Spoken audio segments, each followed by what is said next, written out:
came to this conference in 2019. I was a venture capitalist. I was an author. I had written a book. I was running a venture capital fund, and I was not really thinking about public policy aside from the fact that I was worried that my country seemed to be going in the wrong direction.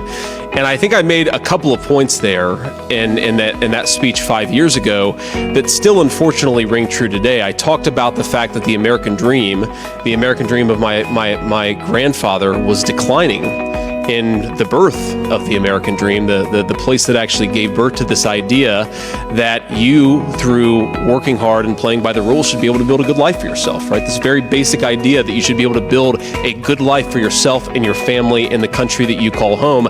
That idea was under siege by the American left. And of course, it is still under siege, and in some ways things have gotten a little bit worse. The leader of the Republican Party is a guy who actually plans to put American citizens first, and that's Donald Trump. And I remember in 2019 when I came to speak at this conference, and as you all know, and of course Trump knows because he has a memory like a steel trap, I almost wish his memory was as bad as Joe Biden's because he would forget about what I said about him in 2016.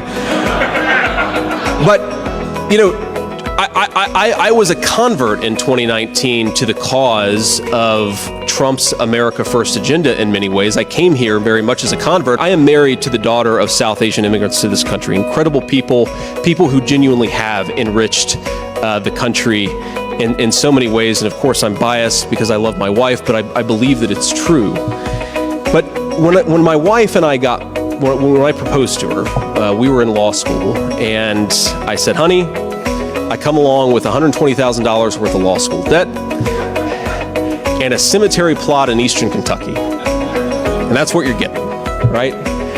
And that cemetery plot in eastern Kentucky, if you drive down Kentucky Route 15 and go to Jackson, Kentucky, that's my family's ancestral home. Before we migrated to Ohio about 60, 70 years ago, that's where all of my relatives came from, is the deep heart of central Appalachia. This is Kentucky coal country. By the way, one of the 10 poorest counties in the entire United States of America.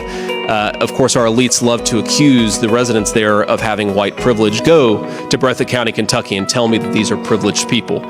They are very hardworking people, and they're very good people. And they are people who love this country, not because it's a good idea, but because in their bones they know that this is their home and it will be their children's home, and they would die fighting to protect it.